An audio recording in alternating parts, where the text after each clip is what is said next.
इस वीडियो में हम लोग संस्कृत अनुवाद के बारे में जानेंगे।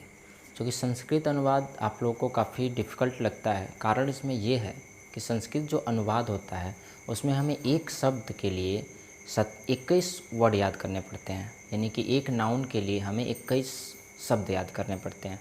और वही जब हमको क्रिया याद करना पड़ता है, जब धातु रूप याद करना पड़ता है, यानी जो धातु रूप यानी इसको क्रिया बोलते हैं, इंग्लिश में वर्ब बोलते हैं। यानी कि हमें एक वर्ब तैयार करने के लिए हमें लगभग 45 वर्ड याद करने पड़ते हैं। इसीलिए हमें जो संस्कृत होता है वो थोड़ा वास्ट लगता है, थोड़ा डिफ़िकल्ट लगता है। अगर ये शब्द याद हो जाएं तो फिर उसके बाद इसका जो अनुवाद है वह बहुत ही आसान होता है। तो चलिए हम इसके अनुवाद को देखते हैं कि अनुवाद हम कैसे करते हैं। तो देखिए, इसमें कुछ ज़रूरी बातें हैं जो समझना है। इसमें होता है आपका कारक और विभक्ति, जो कि आपको पता होना चाहिए। यानी कि ये जो चिन्ह है, इस चिन्ह से हमें ये पता चलता है कि जहाँ पे ने आया होगा उसमें प्रथमा विभक्ति लगेगी। ठीक है। विभक्ति जो होता है वह शब्द रूप का होता है। जैसे कि शब्द रूप मान के चलिए, हमें बालक का एक रूप है, बालक हमें शब्द याद करने हैं, तो बालक में रूप चलता है और वही रूप लिखा जाता है। जैसे कि बालक में आपके 3 रूप चलेंगे, एक तो एक वचन, द्विवचन और बहुवचन।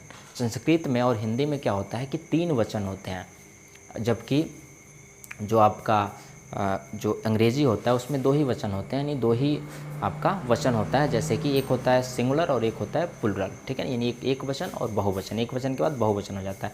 लेकिन संस्कृत और हिंदी में क्या होता है कि एक वचन के बाद द्विवचन भी आता है। ठीक है, और उसके बाद बहुवचन आता है। तो जैसे हमें बहुवचन के लिए अंग्रेजी में एस लगाना होता है, वैसे इसमें बहुवचन के लिए हमें ये तीसरी विभक्ति लगानी पड़ती है। ये वाला पर्सन हमें लगाना पड़ता है अपना विभक्ति देख के। ठीक है, तो अब इस विभक्ति का प्रयोग कहाँ होता है और उसके बाद इसका प्रयोग कहाँ होता है। फिर ये जो क्रिया रूप है, धातु रूप जो है, वो आपका, जैसे कि ये कौन सा है, लट लकार है, यानी कि ये वर्तमान काल है। इसी तरह आपका भविष्य काल आएगा, फिर उसके बाद आपका भूतकाल आएगा, फिर उसी तरह आपका आज्ञावाचक नाउन आएंगे, आज्ञावाचक जो वर्ब होंगे वो आएगा। ठीक है, यानी आज्ञावाचक धातु रूप आएगा। ठीक है ना। इसी तरह लट लकार, लोट लकार, लिंग लकार ऐसे भी आते हैं, ऐसे लकार आएंगे। ठीक है, तो वही हमें याद करना पड़ता है। यानी कि अगर हम वर्तमान में बनाते हैं, मान के चलिए हमने बनाया कि बालक, बालक पढ़ता है, बालक पढ़ता है। ठीक, हम बना रहे हैं कि बालक पढ़ता है।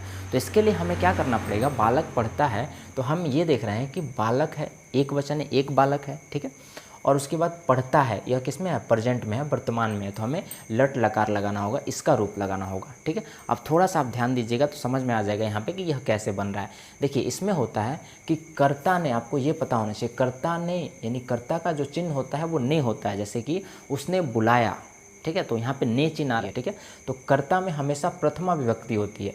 यानी कि ये जो शब्द रूप चल रहे हैं ये विभक्ति हैं, ये जो शब्द रूप चल रहे हैं ये विभक्ति हैं। जैसे कि विभक्ति होती है प्रथमा विभक्ति, द्वितीय विभक्ति, तृतीय विभक्ति, चतुर्थी विभक्ति, पंचमी, षष्ठी, सप्तमी और संबोधन। ये 7 विभक्तियाँ, मतलब इसको अगर छोड़ दें, क्योंकि इसको उतना ज़रूरी नहीं होता है, ये तो सबको याद होता है और इसमें कोई ज़्यादा डिफ़िकल्ट नहीं होता है। तो हम मूल रूप से 7 ही विभक्ति को देखते हैं। ठीक है, तो ये जो 7 विभक्तियाँ हैं ये आपको पता होना चाहिए, क्योंकि इसी से आप अनुवाद अच्छे से कर पाएंगे। ठीक है, तो ये विभक्तियाँ जो चलती हैं इसी के अनुसार रूप चलते हैं। जैसे कि बालक हो गया, तो बालक में का जो प्रथमा विभक्ति होगा तो प्रथमा विभक्ति में उसका रूप है बालक। उसके बाद जब यह एक वचन होगा तो बालका होगा, लेकिन जब यही 2 वचन हो जाएगा, जैसे कि 2 बालक पढ़ते हैं, तब क्या हो जाएगा, बालको। और यही जब बहुवचन हो जाएगा कि बहुत से बालक पढ़ते हैं, तब हमें प्रथमा विभक्ति में कर्ता के रूप में क्या लगाना पड़ेगा, बालका लगाना पड़ेगा। ठीक है, उसी तरह कर्म में जब आएगा, यानी जब यह ऑब्जेक्ट का काम करेगा, बालक जब ऑब्जेक्ट का काम करेगा तो हमें द्वितीय विभक्ति लगानी है। कौन सी विभक्ति लगानी है, द्वितीय विभक्ति लगानी है। तो उस समय क्या हो जाएगा, अगर एक बालक, जैसे कि मैंने बालक को बुलाया, ठीक है, मैंने बालक को बुलाया, तो वहाँ पे बालक जो है वो क्या है, ऑब्जेक्ट का काम कर रहा है। ठीक है, यानी कर्म का काम कर रहा है। तो कर्म के लिए हम क्या लगाते हैं, द्वितीय विभक्ति लगाते हैं। ठीक है, तो उस समय बालकम हो जाएगा। जैसे कि यहाँ पे हम एक और अनुवाद लिख देते हैं कि बालक, बालक पुस्तक पढ़ता है, बालक पुस्तक पढ़ता है। ठीक है, बालक पुस्तक पढ़ता है, तो यहाँ ऑब्जेक्ट है पुस्तक। ठीक है, और यहाँ पे कोई ऑब्जेक्ट नहीं था, मतलब कोई कर्म नहीं था, तो यहाँ पे पुस्तक जो है ना ये कर्म है। ठीक है, और इसमें क्या होगा, हमें द्वितीय विभक्ति लगानी पड़ेगी। कौन सी विभक्ति लगानी पड़ेगी, द्वितीय विभक्ति लगानी पड़ेगी। ठीक है, तो ये जो बालक है, तो इसका क्या बन जाएगा कि बालक पुस्तकम पठति, ठीक है, और इसका क्या बन जाएगा बालक पठति। अभी हम बताएंगे कैसे बन रहा है, ठीक है। तो यहाँ पे हम सिर्फ समझाने के लिए आपको बताएं, जैसे कि अगर एक किताब है तो क्या हो जाएगा, बालकम है तो पुस्तकम हो जाएगा, क्योंकि दोनों रूप सेम चलते हैं, बालक की तरह ये चलता है, थोड़ा सा अलग होता है, ठीक है। उसी तरह अगर बालक है कोई और उसका द्वितीय विभक्ति आ रही है, मतलब दो बालक के बारे में ऑब्जेक्ट में काम हो रहा है, तो बालक हो जाएगा, और बहुवचन है तो बालकान हो जाएगा, ठीक है। तो इसमें देखिए, इसमें है कि बालक पढ़ता है, तो हमें ध्यान देना है कि बालक पढ़ता है तो बालक क्या है, करता है, क्या इसमें करता है, बालक यानी कोई कार्य कर रहा है, बालक करता है। तो जब बालक करता है तो उसकी ने विभक्ति होनी, प्रथमा में हमें कौन सी विभक्ति लगानी है, प्रथमा कर्ता में कौन सी विभक्ति लगानी है, हमें प्रथमा विभक्ति लगानी है, और प्रथमा विभक्ति क्या है, बालक। ये इसके और भी रूप होते हैं, ये जो आपके शब्द रूप दिख रहे हैं, यहाँ पे पंचमी होता है, षष्ठी होता है, सप्तमी होता है, ठीक है ना। मैंने पूरा नहीं लिखा है, सिर्फ आपको समझाने के लिए लिखा है। अब आगे मैं लाइन से आपको सब चीज़ें बताऊँगा, अभी सिर्फ आप अनुवाद समझ लीजिए कि कैसे होता है, ठीक है। तो अब देखिए, अब ध्यान से देखिए, यहाँ पे है प्रथमा, कर्ता में कौन सी विभक्ति होगी, प्रथमा, ठीक है ना। तो प्रथमा में क्या हो गया, बालक, तो बालक का क्या हो जाएगा, बालक, क्या हो जाएगा, बालक, ठीक। अब देखिए इसके बाद होता है कि पढ़ता है, तो ये किस में है, वर्तमान काल में, तो वर्तमान काल में कौन सा लकार चलता है, लट लकार चलता है, ठीक है। अब यहाँ पे थोड़ा आप उसको समझना है। देखिए इसमें है प्रथम पुरुष, मध्यम पुरुष और उत्तम पुरुष, तीन पुरुष हैं इसमें।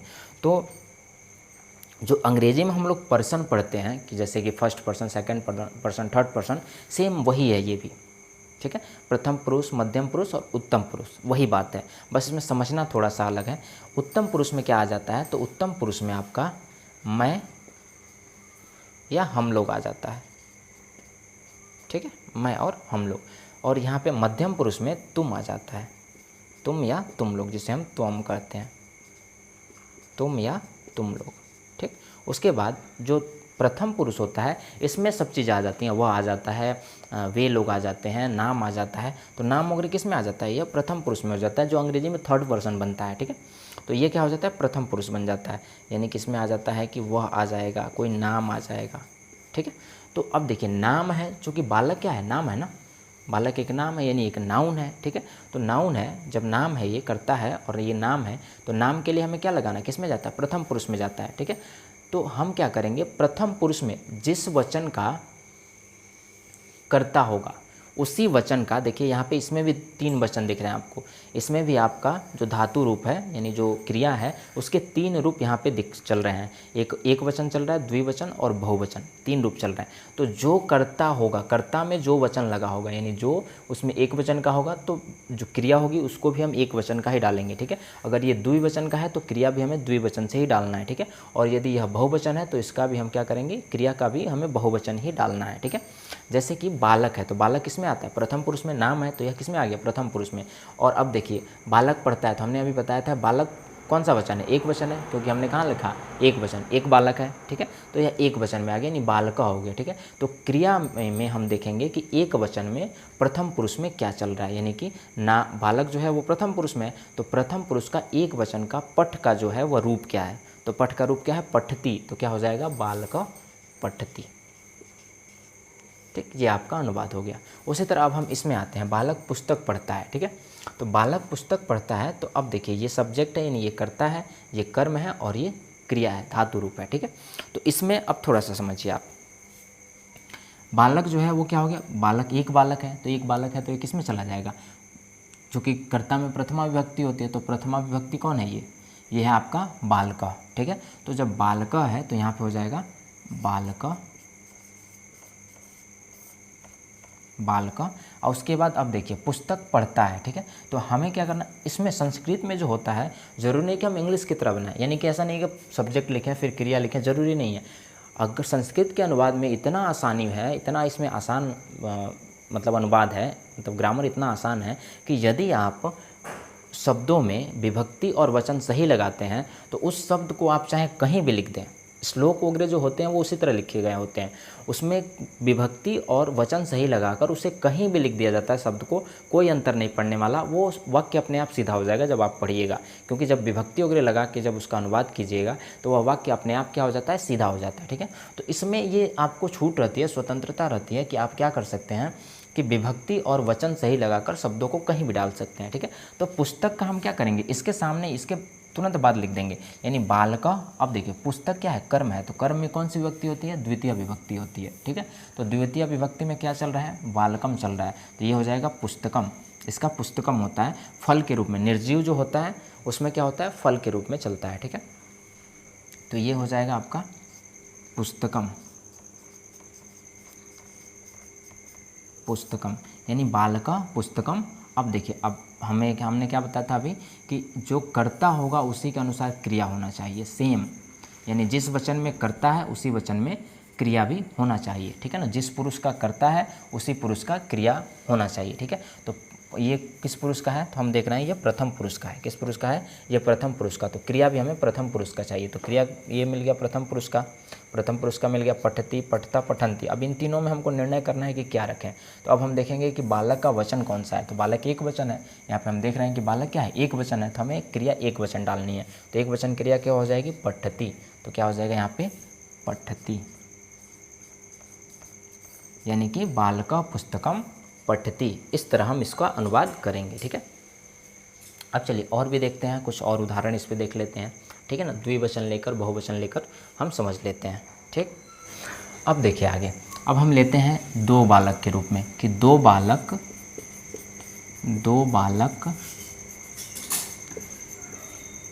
पढ़ते हैं, दो बालक पढ़ते हैं, ठीक है। दो बालक पढ़ते हैं, ठीक है। इसमें क्या हो गया, दो बालक हो गए, यानी कि द्विवचन हो गया। एक वचन में सिर्फ एक होता है, द्विवचन में दो होते हैं, और बहुवचन में दो से अधिक होते हैं, ठीक है। तो दो बालक पढ़ते हैं, तो अब हम क्या करेंगे, जो कर्ता होता है वो प्रथमा विभक्ति में होता है, और प्रथमा विभक्ति का ये रूप चल रहा है बालक, बालको, बालका। द्वितीय विभक्ति का चल रहा है बालकम, बालको, बालकान, और तृतीय विभक्ति में चल रहा है बालकेन, बालकाभ्यम, बालकाय, ठीक है। ये आपका चल रहा है तृतीय विभक्ति में। तृतीय विभक्ति में, चतुर्थी विभक्ति में बालकाय, बालकाभ्यम, बालकेभ्य चल रहा है, ठीक है। तो अब देखिए, इसमें है दो बालक और यह क्या है, कर्ता है। तो कर्ता में कौन सी विभक्ति रहती है, प्रथमा विभक्ति। तो प्रथमा विभक्ति क्या है, ये है बालक, बालको, बालका, ठीक है। अब हमें वचन देखना है, तो वचन कितना है, दो बालक हैं, यानी द्विवचन है। तो द्विवचन में बालक का रूप क्या है, बालको। तो यहाँ पे क्या हो जाएगा, बालको, बालको, ये हो गया आपका बालको। अब हमें देखना है पढ़ना, जो कि क्रिया देना है अब हमें। तो अब हमें कर्ता के अनुसार ही क्रिया चाहिए, यानी जैसा करता है जिस वचन में है उसी वचन में हमें चाहिए, और जिस विभक्ति में है, मतलब जिस पुरुष में है, ठीक है। तो बालक, बालक किस पुरुष में है, अभी हमने बताया था, नाम जो होता है वो किस में जाता है, प्रथम पुरुष में जाता है। तो प्रथम पुरुष में अब हमें देखना है वचन, हमें मिल गया, ये प्रथम पुरुष हो गया। अब पठती, पठता, पठंती, इन्हीं में से कोई एक होगा, ठीक है। तो हम देखते हैं ये क्या है, द्विवचन है। क्या है, दो बालक है तो द्विवचन है, क्योंकि हमने द्विवचन का रूप लगाया हुआ है, ठीक है। तो द्विवचन है ये, ठीक है, दो बालक हैं, द्विवचन है। तो द्विवचन में अब हम देखेंगे कि जो पढ़ना है उसका रूप क्या है। तो द्विवचन में प्रथम पुरुष में क्या है, पठत, क्या है, पठत। तो क्या हो जाएगा यहाँ पे, बालको पठत, यहाँ हो जाएगा बालको पठत। ये आपका संस्कृत अनुवाद हो गया, ठीक। आगे फिर हम आगे बढ़ते हैं। आगे हो गया कि दो बालक पुस्तक पढ़ते हैं। हमने ये ले लिया कि दो बालक पुस्तक, दो बालक पुस्तक पढ़ते हैं। तो इसमें हम क्या करेंगे, दो बालक का बालको हो जाएगा, क्योंकि द्विवचन में प्रथमा पुरुष, कर्ता में प्रथमा पुरुष होता है, प्रथमा विभक्ति होती है कर्ता में। तो कर्ता में आ गया ये प्रथमा विभक्ति, और इसमें द्विवचन है तो ये हो जाएगा बालको। तो यहाँ हो गया बालको, बालको, ठीक। अब हमें क्या लिखना है, पुस्तक का लिखना है। तो पुस्तक हम जानते हैं कि कर्म में क्या होगा, द्वितीय विभक्ति ही होती है, इसमें कोई चेंजिंग नहीं होता है, बस क्रिया जो होती है वो कर्ता के अनुसार होता है, ठीक है। बाकी कुछ भी होगा उसमें वो अपने विभक्ति के अनुसार होगा, उसका जो रूल होगा उसके अनुसार होगा, ठीक है ना। और चिन्ह के अनुसार आएगा। अगर के लिए के अर्थ में आ रहा है कि वह पुस्तक के लिए पढ़ता है, ठीक है, तो उसमें क्या हो जाएगा, उसमें पुस्तक के लिए कौन सी विभक्ति है, चतुर्थी विभक्ति है। तो जो पुस्तक होगा उसमें चतुर्थी विभक्ति लग जाएगी, यानी उसमें क्या लग जाएगा आपका, चतुर्थी विभक्ति में बालकाय है तो ये हो जाएगा पुस्तकाय, ठीक है। यानी कि बालको पुस्तकाय पठती, यानी कि बालक जो है पुस्तक के लिए पढ़ते हैं, ऐसा हो जाएगा, ठीक है। तो सारी चीज़ें इसमें विभक्ति पे ही है, यानी कि यदि आपको उसका कारक, चिन्ह और विभक्ति याद है, विभक्ति के बारे में जानकारी है और ये चिन्ह याद है, तो आप आसानी से इसका अनुवाद बना सकते हैं, कोई दिक्कत नहीं है, ठीक है। तो उसी तरह हम आगे बना रहे थे। इसमें देखिए बालको हो गया, अब इसके अनुसार हमें पठ का रूप देना है, ठीक है। चूँकि यह वर्तमान काल है तो वर्तमान काल में, अभी चूँकि हम केवल वर्तमान काल ही आपको बता रहे हैं, सिर्फ समझा रहे हैं, ठीक है। तो वर्तमान काल में लट लकार में जो पहले पुस्तक का लिख लें हम, तो पुस्तक का कोई चेंजिंग नहीं, यानी क्या हो जाएगा ये पुस्तकम, क्योंकि कर्म में द्वितीय विभक्ति होती है, ठीक है। कर्म में हमेशा क्या होता है, द्वितीय विभक्ति होती है, यानी कर्म में हमें द्वितीय विभक्ति दे देना है। तो बालकम हुआ है तो यहाँ पे क्या हो जाएगा पुस्तकम, ठीक है ना, क्योंकि जो पुस्तक का होता है यानी कि जो निर्जीव वस्तुएं होती हैं वह बालक के ही रूप के अनुसार चलती हैं, बस ये दोनों चेंज होता है, बाकी सब चीज़ें बालक के रूप पे ही होता है, ठीक है। अब देखिए बालको पुस्तकम, अब हम लिखेंगे पठ का रूप। तो इसमें हमने क्या देखा कि यह प्रथम पुरुष का तो है लेकिन द्विवचन का है, प्रथम पुरुष का है लेकिन क्या है द्विवचन का। तो यहाँ पे हम देख रहे हैं प्रथम पुरुष, द्विवचन क्या है पठत, तो यहाँ क्या हो जाएगा पठत। तो ये हो गया आपका बालको पुस्तकम पठत, ठीक है, ऐसे बन गया। अब यही अगर बहुवचन में हो जाएगा तो क्या हो जाएगा कि यहाँ पे बालक का रूप चेंज हो जाएगा, यानी बालका हो जाएगा, यानी कि अगर रहता है यहाँ पे कि बहुत से बालक पढ़ते हैं, ठीक है, तो क्या हो जाएगा कि बहुत से बालक का क्या हो जाएगा बालका, तो यहाँ पे हो जाएगा बालका। और पठना का, पठ का जो बहुवचन में रूप होगा प्रथम पुरुष में वो क्या होगा पठंती, तो क्या हो जाएगा बालका पठंती। उसी तरह यहाँ पे क्या हो जाएगा बालका पुस्तकम पठंती, ठीक है, यानी बहुत से बालक पुस्तक पढ़ते हैं। तो ऐसे हम अनुवाद बनाते हैं। अब आपको लगभग समझ में आ गया होगा। अब छोटी छोटी बातें समझनी है कि मध्यम पुरुष में क्या आता है, तुम आता है, तुम लोग आता है, ठीक है ना, तुम लोग। और उसके बाद उत्तम पुरुष में मैं और हम लोग आता है। तो इन सब चीज़ों का भी रूप चलता है, यानी इन सब को भी याद करने के लिए आपको 21 वर्ड याद करने पड़ेंगे, यानी ये रूप याद करना पड़ेगा इसका। जैसे बालक का रूप है, अभी और है, यहाँ तक है ये बालक का रूप, ठीक है ना, तो बालक का रूप याद करना पड़ेगा। उसी तरह आपका सह का रूप याद करना पड़ेगा, त्वम का रूप याद करना पड़ेगा, ठीक है। इस तरह ये सभी चीज़ों का रूप याद करना पड़ता है आपको। तो जब ये रूप याद कर लेंगे तब आप इस पर अनुवाद बनाएंगे, ठीक है। तो चलिए फिर हम आगे और भी अनुवाद देख लेते हैं, और थोड़ा आगे विभक्ति पे हम देख लेते हैं कि आगे जैसे कि हो गया कि वह पुस्तक से पढ़ता है, वह पुस्तक से पढ़ता है, वह पुस्तक से पढ़ता है। तो वह का हो जाता है आपका सह, और सह जो है अभी हमने बताया है कि यह किस में आता है, तो यह प्रथम पुरुष में ही आता है, ठीक है ना। सह जो है वो क्या है प्रथम पुरुष में, नाम वह ये सब प्रथम पुरुष में आ जाते हैं, ठीक है। तो वह का क्या हो जाता है सह, ठीक, यानी कि सह। अब देखिए पुस्तक से पढ़ता है, तो अब देखिए यहाँ पे चिन्ह क्या आया है, से आया है। तो से कब हम लगाते हैं, करण का चिन्ह क्या होता है से, ठीक है। और इसमें कौन सी विभक्ति लगती है तृतीया, यानी कि से के अर्थ में जो शब्द होता है उसके साथ हम क्या जोड़ देते हैं विभक्ति जोड़ देते हैं, तृतीया विभक्ति। यानी कि अब हम यदि पुस्तक का यहाँ पे तृतीया विभक्ति दे दें तो यह क्या हो जाएगा पुस्तक से उसका अर्थ निकलेगा, ठीक है। यानी कि पुस्तक में यदि हम तृतीया विभक्ति लगा देते हैं, उसकी तृतीया विभक्ति का रूप दे देते हैं, तो वह क्या हो जाएगा, यहाँ पे से की अंग्रेजी बताएगा। ये यहाँ पे कर्म नहीं है। अगर यह रहता कि वह पुस्तक पढ़ता है तब कर्म होता और उसमें द्वितीय विभक्ति होती, लेकिन इसमें कर्म नहीं है, इसमें क्या लगा है से लगा हुआ है, वह पुस्तक से पढ़ता है, ठीक है ना।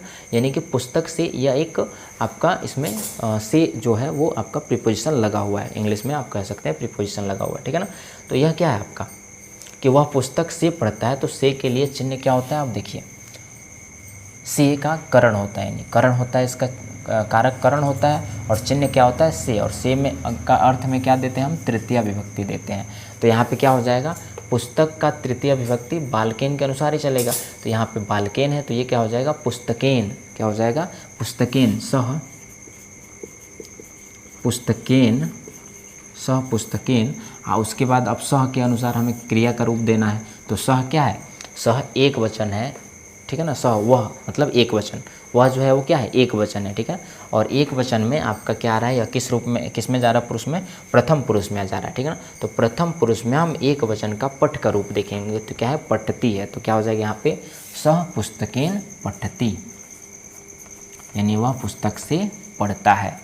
ऐसे हम बनाएंगे इसको, वह पुस्तक से पढ़ता है, ठीक है। अब देखिए आगे वह पुस्तक से पढ़ता है, फिर हम आगे देख लेते हैं। जैसे कि अब बालक पे हम लें कि दो बालक पुस्तक से पढ़ते हैं, हम ये कहें कि दो बालक पुस्तक से पढ़ते हैं, दो बालक पुस्तक से पढ़ते हैं। ठीक है, तो क्या हो जाएगा, दो बालक का अब हम देखेंगे, चूँकि कर्ता है तो कर्ता में प्रथमा विभक्ति और प्रथमा विभक्ति में द्विवचन है, दो बालक है तो द्विवचन, तो क्या रूप होता है, बालकौ। तो यहाँ पे क्या हो जाएगा, बालकौ, बालकौ। और पुस्तक से पढ़ते हैं, तो अभी हम बताएं से के अर्थ में कौन सी विभक्ति होती है, तृतीया विभक्ति होती है। तो क्या हो जाएगा यहाँ पे, पुस्तकेन, क्या हो जाएगा, पुस्तकेन, यानी कि बालकौ पुस्तकेन। और उसके बाद अब इसके अनुसार हमें क्रिया देना है। ठीक है, यानी धातु रूप शब्द रूप के अनुसार होना चाहिए। तो शब्द रूप बालक क्या है, नाम है, तो यह प्रथम पुरुष में है। ठीक है, प्रथम पुरुष में है। उसके बाद फिर क्या हो जाएगा, यह कौन सा वचन है, द्विवचन है। तो द्विवचन में क्या आ रहा है हमारा, पठत। प्रथम पुरुष में पठ का द्विवचन रूप क्या है, पठत। तो क्या हो जाएगा, बालकौ पुस्तकेन पठत, पठत। ठीक है, ये आपका हो जाएगा बालकौ पुस्तकेन पठत। तो ऐसे हम इसका अनुवाद करेंगे। अब चलिए हम लोग मध्यम पुरुष पे देख लेते हैं कि मध्यम पुरुष में कैसे बनाएंगे। ठीक है, उसके बाद उत्तम पुरुष में देख लेते हैं कि उत्तम पुरुष में कैसे बनाएंगे। ठीक, तो चलिए देखते हैं। अगला है, हम ये लेते हैं कि तुम पुस्तक पढ़ते हो। ठीक है, तुम पुस्तक पढ़ते हो, तो तुम जो है वो किस में जा रहा है, मध्यम पुरुष में जा रहा है। और तुम का, चूँकि तुम क्या हो जा रहा है इसमें, इसका एक अलग रूप होता है। तो इसका एक वचन में प्रथमा विभक्ति का रूप होता है त्वम। क्या होता है, त्वम। ठीक, त्वम, एक वचन में इसका रूप क्या होता है, त्वम।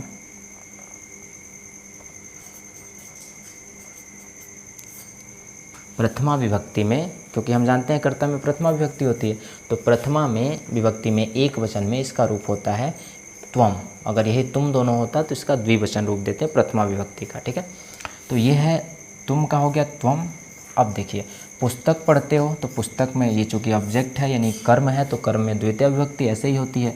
तो ये हो जाएगा पुस्तकम, त्वम पुस्तकम। इसमें कोई बदलाव नहीं, जो बदलाव होगा वो क्रिया में होगा, क्योंकि कर्ता के अनुसार क्रिया होनी चाहिए। ठीक है, तो अब देखिए त्वम, अब यहाँ पे हमको चेंज करना है, पठती। तो यह किस पुरुष में है, पहले ये देखिए, तो ये है आपका मध्यम पुरुष में। किस में है, मध्यम पुरुष में। तो हमें जो पठ का रूप है वो मध्यम पुरुष का ही देना होगा, यानी अब ये ऊपर वाला नहीं लगेगा, अब ये बीच वाला लगेगा, क्योंकि यह मध्यम पुरुष में आ गया। अब देखिए यह किस वचन में है, तो तुम एक वचन में है। ठीक है ना, यानी तुम है केवल, केवल तुम दोनों होता तो द्विवचन, तुम लोग होता तो बहुवचन। ठीक है, तो तुम है तो एक वचन है। ठीक है, तो एक वचन है, तो यहाँ पे हम एक वचन का रूप देंगे, यानी मध्यम पुरुष का एक वचन का रूप जो है वो क्या है, पटसी है। तो क्या हो जाएगा, तुम पुस्तकम पटसी।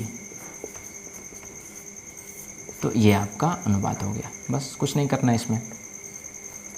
तुम पुस्तक पढ़ते हो तो तुम पुस्तकम पठसी। ठीक है, तो ऐसे हम इसका अनुवाद बनाएंगे। ठीक, चलिए आगे हम देख लेते हैं। आगे आपका उत्तम पुरुष में देख लेते हैं। अब हम बनाते हैं, जैसे कि हो गया कि मैं पुस्तक पढ़ता हूँ, मैं पुस्तक पढ़ता हूँ। अब देखिए, मैंने बताया हुआ है कि किस में, उत्तम पुरुष में। और मैं का जो शब्द रूप चलता है वो होता है अहम आवाम बेयम। ठीक है, अहम आवाम बेयम, ऐसे रूप चलता है, इसका शब्द रूप चलता है। यानी कि प्रथम पुरुष में, चूँकि हम जानते हैं कि जो प्रथमा विभक्ति होती है, कर्ता में प्रथमा विभक्ति होती है, तो कर्ता में प्रथमा विभक्ति में इसका रूप चलता है अहम। एक वचन में अहम होता है, द्विवचन में आवाम होता है, और बहुवचन में वयम होता है। ठीक है, तो ये है एक वचन में, मैंने केवल कहा है मैं। ठीक है, हम दोनों नहीं कहा है। यदि यही होता हम दोनों तो क्या हो जाता, अवाम, और हम लोग होता तो बयाम हो जाता। ठीक है, तो इसका होता है अहम, क्या हो जाएगा, अहम। ठीक, अहम। अब चूँकि ये पुस्तक है, ये कर्म है, तो कर्म में हमें क्या देना है, द्वितीय विभक्ति देनी है, तो अहम पुस्तकम। ठीक, अहम पुस्तकम। अब देखिए, अब इसके अनुसार क्रिया होनी चाहिए, यानी कि अहम जो है वह किस में आ गया, उत्तम पुरुष में आ गया। किस में आ गया, उत्तम पुरुष में। तो इसी के अनुसार क्रिया, यह किस वचन में है, एक वचन में है, तो क्रिया का रूप क्या होना चाहिए, एक वचन में होना चाहिए। तो क्या हो जाएगा, पठामी। तो यह क्या हो जाएगा, अहम पुस्तकम पठामी। यहाँ पे क्या हो जाएगा, अहम पुस्तकम पठामी। ठीक, ये आपका ऐसे बन जाएगा, क्योंकि इसी के अनुसार क्रिया होनी चाहिए। तो हम पुस्तकम पठामी। अब यही रहता कि हम दोनों या फिर हम लोग, हम ये कहें कि हम लोग पुस्तक पढ़ते हैं, पुस्तक पढ़ते हैं, तो क्या हो जाएगा, हम लोग का ये बहुवचन हो गया, एक से दो से ज़्यादा हो गए, तो हम लोग का क्या हो जाएगा यहाँ पे, वयम। ठीक, ये रूप आपको याद करना होता है आपको अभी हम यहाँ पे स्क्रीनशॉट आपको दिख भी रहा होगा। तो देखिए वयम, ठीक, वयम, उसके बाद पुस्तकम का जो ये पुस्तक ऑब्जेक्ट है यानी कर्म है, तो इसमें द्वितीय विभक्ति हो जाएगी। बिना पूछे हमको लगाना है द्वितीय विभक्ति, क्योंकि कर्म का चिन्ह होता है द्वितीय विभक्ति, ठीक है ना। कर्म को यानी द्वितीय विभक्ति उसमें लगती है। ये ऐसे याद होना चाहिए आपको, कारक याद होना चाहिए। कर्ता ने प्रथमा कर्म को, द्वितीय करण से द्वारा, तृतीय संप्रदान को, के लिए चतुर्थी, आपदान से अलग होने के अर्थ में ये लगता है, ठीक है ना, जब दो चीज़ें अलग हो रही होती हैं। पंचमी संबंध का, के की षष्ठी, और अधिकरण में पर सप्तमी, ये आपको याद होना चाहिए, ठीक है ना, क्योंकि इसी के अनुसार आप अनुवाद बना सकते हैं। जैसे कि हम कहें कि बालक का घर, तो क्या हो जाएगा, बालकस्य हो जाएगा उसमें, क्योंकि ये विभक्ति लगने लगेगी। फिर का, के की वाली संबंध वाली षष्ठी विभक्ति लगने लगेगी, और षष्ठी में बालक का रूप होता है बालकस्य, ठीक है, बालकस्य हो जाएगा। मैं ये कहूँ कि बालक की पुस्तक, तो क्या हो जाएगा, बालकस्य पुस्तक, पुस्तकम, बालकस्य पुस्तकम, ठीक है ना। तब देखिए वयम पुस्तकम, अब वयम क्या है, चूँकि यह किस में है, उत्तम पुरुष में है, तो इसमें क्या हो जाएगा, चूँकि यह क्या है, हम लोग हैं, ज़्यादा हैं, ठीक है, तो यहाँ पे पठामी नहीं होगा, क्या होगा, बहुवचन का हो जाएगा पठाम, तो यहाँ पे क्या हो जाएगा, पठाम, यहाँ पे हो जाएगा ये पठाम, ठीक है, यानी कि वयम पुस्तकम पठाम। पठाम क्यों लगा है, क्योंकि हम लोग हैं, तो इसी के अनुसार क्या होना चाहिए, क्रिया होनी चाहिए। तो हम लोग बहुवचन में है, तो क्रिया का भी रूप क्या होना चाहिए, बहुवचन में होना चाहिए, उत्तम पुरुष में। तो उत्तम पुरुष में बहुवचन क्या है, पठाम, यहाँ पे बहुवचन में क्या है, पठाम, तो ये हो जाएगा पठाम, यानी कि वयम पुस्तकम पठाम, ठीक है, ऐसे हम बनाएंगे रूप। तो अब आपको अनुवाद समझ में आ गया होगा, ठीक है। इसका एक और वीडियो आपको आएगा जिसमें हम आपको यहाँ पे इन सब का रूप के साथ अच्छे से आपको फिर से बता देंगे, जो भी डाउट हो। क्योंकि इसमें हम लोग क्या पढ़े हैं, इसमें लट लकार पढ़े हैं। अब इसके बाद जो आएगा उसमें हम लोग जो आता है आपका भूतकाल वाला, काल लोट लकार, वो पढ़ेंगे, ठीक है, भूतकाल वाला। फिर उसके बाद भविष्य काल वाला देखेंगे, ठीक। ऐसे करके एक एक काल को हम लोग देख लेंगे, अच्छे से समझ में आने लगेगा, ठीक है। तो ये आप स्क्रीनशॉट ले लीजिए, आपको ये विभक्ति याद होनी चाहिए, क्योंकि इस पर भी आपको अनुवाद देखना है। इस पर आपको चतुर्थी विभक्ति का, पदान वाला, ठीक है ना, पंचमी विभक्ति का, फिर षष्ठी विभक्ति का, फिर सप्तमी विभक्ति का, ये सब भी आपको आगे हम आगे के वीडियो में बताएंगे, क्योंकि यह वीडियो अगर ज़्यादा बनाए तो ज़्यादा लंबा हो जाएगा, ठीक है। तो अगले वीडियो में हम लोग इसी पे देखेंगे, विभक्ति पे ही देखेंगे, और भूतकाल को लेके देखेंगे, ठीक है ना। ये वाली विभक्ति के चिन्ह के आधार पे हम लोग अनुवाद करेंगे और बड़े बड़े वाक्यों को बनाएंगे, ठीक है। तो चलिए फिर हम लोग मिलते हैं अगले वीडियो में। और कोई डाउट हो यदि वीडियो में तो आप नीचे कमेंट करके हमसे पूछ सकते हैं, ठीक है।